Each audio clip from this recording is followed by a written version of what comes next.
The internet. The internet. It's what you're using to watch this video right now. Let's go, that's me, and man. It's a wonderful thing.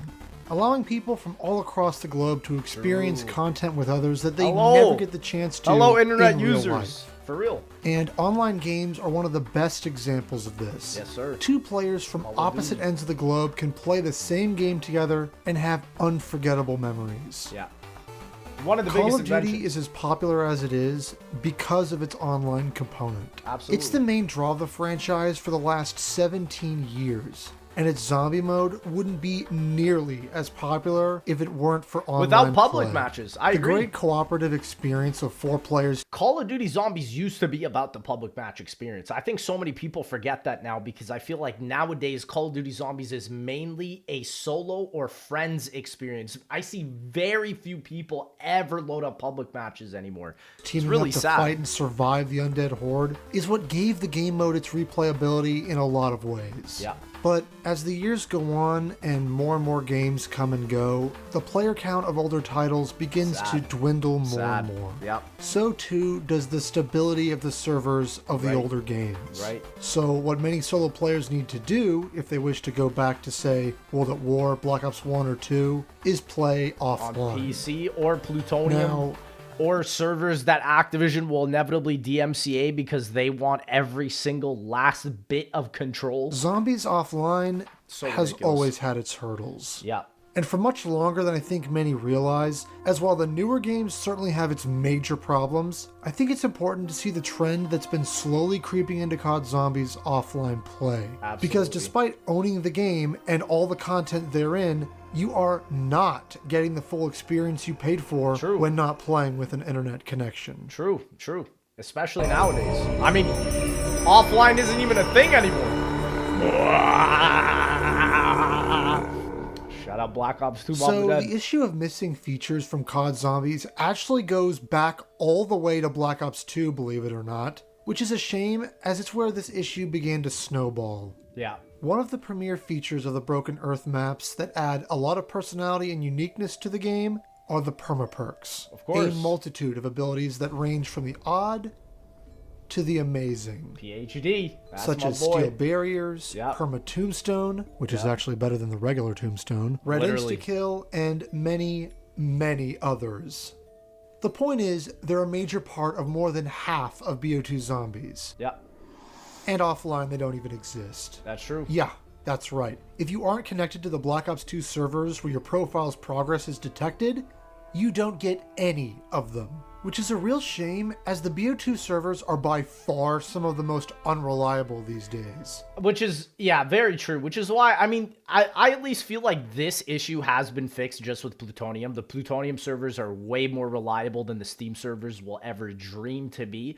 And so, I mean, yeah, it does suck that permaperks aren't available offline, but I do get what he's saying here. This is kind of like the snowball effect that started what we have today, where there's just now no offline play whatsoever. And if you want to go for a high-round game on console, you simply don't have access to them if you play offline, which is a real letdown. Yeah.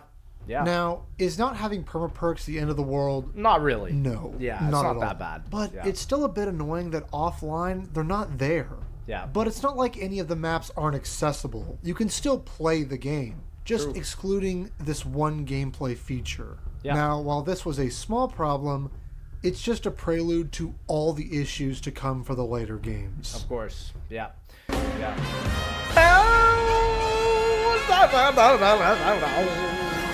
That's my boy.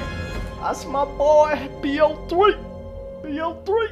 Now, BO3 Offline is very similar to BO2 Offline. Yeah. In that one of its core gameplay features just doesn't exist. Yeah. That being the Mega Gobblegums. Mega Gobblegums. Again, I will say, if you are a PC player, you can just get a mod that installs Mega Gobblegums and you can use them infinitely, which is honestly even better than what the base game provided. So I'll give it that. But yeah, if you're on console playing BO3 in the year 2025, I'm so sorry. You can't use them or access them in any way. More so, the Gobblegum machine goes back to its initial 500-point first use that it used to have back on launch. Yeah. So, across the board, this system is nerfed. Yeah, it's which, terrible. under normal circumstances, I'd be all for. Yeah. But here's the thing. this is offline. Yeah. Not on any leaderboards, and not in a public match where some idiot can spawn in a perk bottle and give me... Can I just also say something? I mean, I just want to say that this is outright Activision's fault starting BO3. BO2, I would say more it's Treyarch's fault for not adding permaperks because, I mean, it has to be counted with the statistics of the game. But with BO3, they didn't want megas just because, guess what? They wanted you to pay for every single one of them. And that is also the reason why the Revelations Easter egg was cut out, where there was going to be a super pack-a-punch in the game for BO3 where you would be able to shoot zombies and get a random mega gobblegum, maybe like 1 out of every 20 zombies you kill, right? But the issue is Activision did not greenlight this because they wanted zombie players to buy mega gobblegums. And this is already back almost 10 years ago now. You can see how Activision has infiltrated this whole issue with offline zombies, and now they will never bring back offline zombies. Offline zombies as a concept is cooked, which also means that theater mode is cooked, which is so sad. It's solo offline. Yeah. So why not just allow them full access to the megas? Yeah. I can't see the logic in not doing this. The only one would be that Activision or Treyarch didn't want to let players have unlimited of something that they wanted them to pay money for. Exactly. But that can't be true because of the dashboarding exploit to keep all your guns online anyways. Well, see, that's the interesting thing, right? It's like, why was the dashboarding method never patched? Personally, this is just my theory. I think it's because of Blundell, because he was just that goated. But I don't know. To me, many argue this is the reason why BO4's elixirs were also terrible, because the dashboarding feature never existed. And again, this is also why you see in BO6, Gobblegums return, whoop-de-doo, right? But it's like, no dashboarding, you still lose them. It's not it. It's not it. I get it. I get it. So not even letting us use them without an internet connection is stupid. True. True. And lame. Yeah. But this would be absolutely nothing in comparison to what Jason Blundell would do next. True. True. And I feel like Blundell was forced in his hand with BO4. I agree. I agree with this. So true. Cinema. Let's get it, BO4. I enjoy BO4 a lot. It's my favorite zombies. I mean, his favorite zombies maps are Dead of the Night and Togger Toten. He's not lying. Online. Because, to put it lightly, BO4 is completely butchered offline. It's terrible. Jason Blundell's absolutely brain-dead decision to make Easter eggs only playable online is one of the worst ideas ever.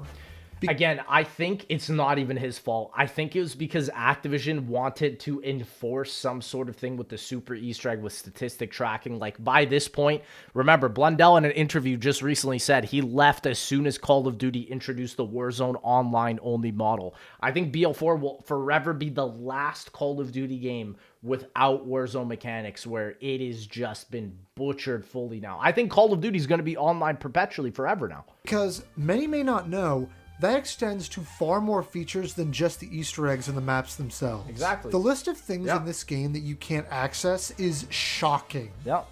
Firstly, like BO3, none of the mega elixirs exist. No talismans. Or any of the talismans, despite the custom game options having them be listed, which is confusing. Yep. Second, and perhaps most confusing of all, is that all the DLC added weapons and perks besides Ethereal Razor aren't available in the menus.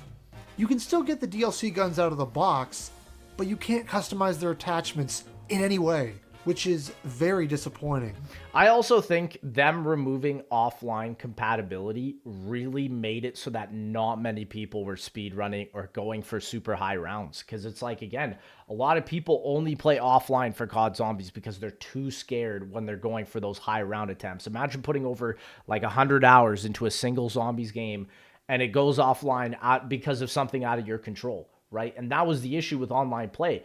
And Call of Duty kind of fixed that in BO6 with online saves, but it's still too laggy because of the servers, right? So it's just this inevitability with zombies that it's like, it almost makes it so it's like a game mode that should have never worked, right? And that's how I don't even really understand how Call of Duty Zombies has even been going this far in the first place. But the new perks like Zombshell, Bloodwolf Bite, and Blaze Phase aren't in the game at all. Yep.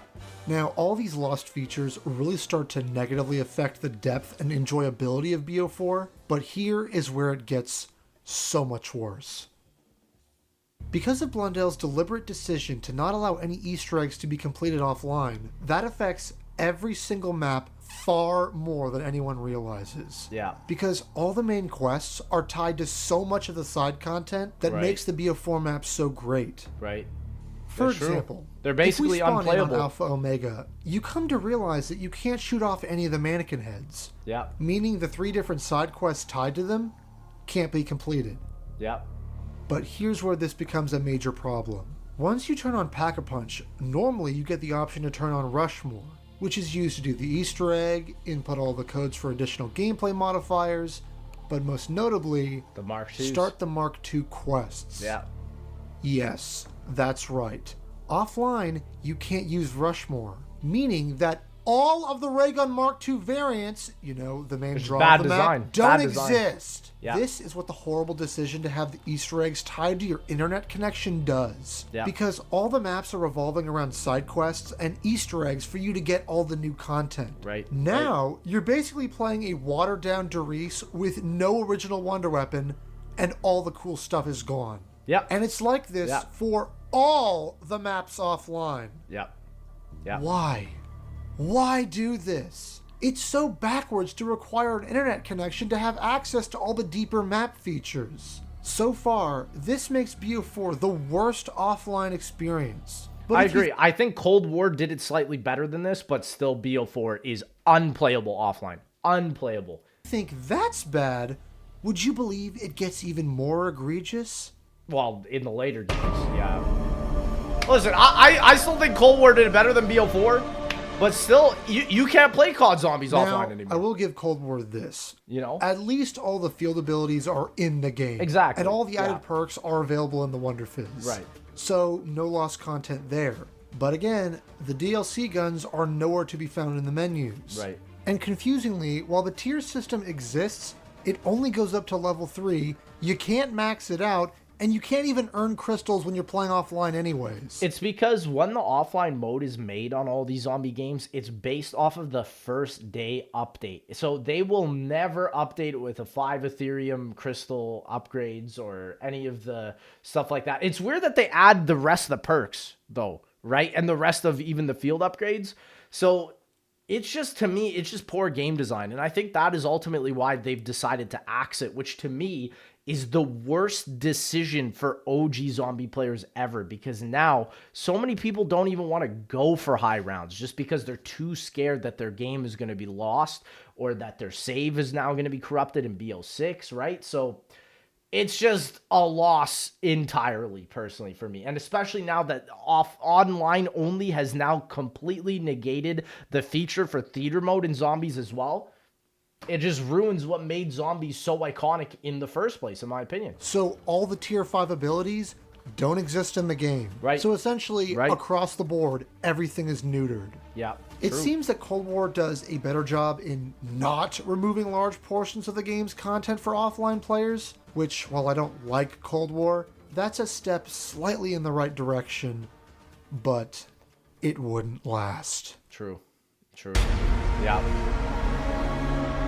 Vanguard, MW3, and BO6 are the worst offenders for offline zombies. Hands down. Hands down. It is so bad. So bad.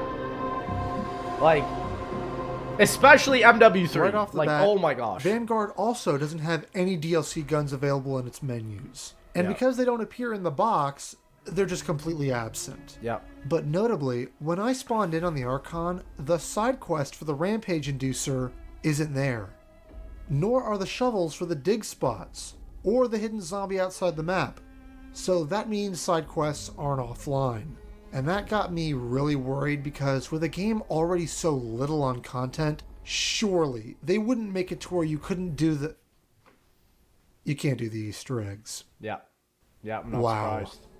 What is the obsession with not allowing players to experience the content in the game? Now, I would say not having all the DLC guns, side quests, and Easter eggs might make Vanguard the worst offline experience. Nope. But that would be It gets ignoring worse. the main reason why I wanted to make this video in the first place. Yeah. Yeah. We have gone now to a point of no return with MW3 Zombies and BO6. Like, sure, at least it's like a neutered, somewhat playable experience, Vanguard and before. MW3 Zombies, because it's online only, will inevitably die. It will cease to become a playable game mode because of hackers being able to take over the servers. That is the worst fate you could get for a game, ever. Is that it'll eventually become unplayable. This is what happens when the developers stop caring. Yeah. This is what happens when the publisher's only concern is to ship a game, but not think about its longevity. True. True. Modern Warfare 3 Zombies doesn't exist offline. Yep. As it's an always online extraction shooter, you can't even see it in the menus. Yep. So they don't even give you the option to play solo, because it was never a mode made to be played solo, which itself is the problem. Taking a mode that was originally all about replayability and just completely throwing that away. And not to mention, as the player base gets smaller and smaller for MW3, you start to see that the wait times to start a match online are getting longer and longer. And soon you also will not even be able to play the game. Number one, you won't be able to find enough players. And number two, even if that lobby does form, you are inevitably 100% going to have hackers in that game that are going to be able to control the server and just completely boot you out of the game. And so it inevitably makes MW3 Zombies the hands down worst zombies experience because it is unplayable. It's basically becoming an unplayable mode. And especially, that's not even talking about people that don't live near North America or let's say like UK where the predominant player base of Call of Duty is. Like, that's really bad. Because the game won't start without a full lobby of 32, which is just stupid game design. Yeah. But what's worse than that? What we have now with BO6. A game that it seems no one working on cared about its long-term staying power. Because it too, along with the whole game, that being multiplayer and even the campaign, doesn't exist offline. The game you paid for, you can't even see it if you don't have a connection and a paid subscription. Yeah. This is why I wanted to make this video. This, alongside the paid DLC returning with inside of the Battle Pass content, is going to destroy Call of Duty. I think these are some of the worst decisions Activision's ever made, and they've made some bad decisions already. Because while every previous game had minor and major features missing, they at least could be played. Yeah. This is the end game of developers no longer thinking about the long term for games, only worried about the short-term gains. Yep. And this is why we as players need to push back against this and make our voices heard, because nothing lasts forever if we don't work hard to preserve it. And here's the other thing. Because of this now, no offline mode for BO6. BO6 will inevitably fall under the same fate as MW3 Zombies. They will lose control of the servers towards hackers eventually. It'll probably take many years, but it's going to happen. It's really sad. CJ, great video, man. It's true. Call of Duty's cooked. Hey, did you know that I have a Discord server? Check out the Discord. That's right. If you want to... And ladies and gentlemen, check out CJ. Absolutely incredible video. Zombies Offline is cooked.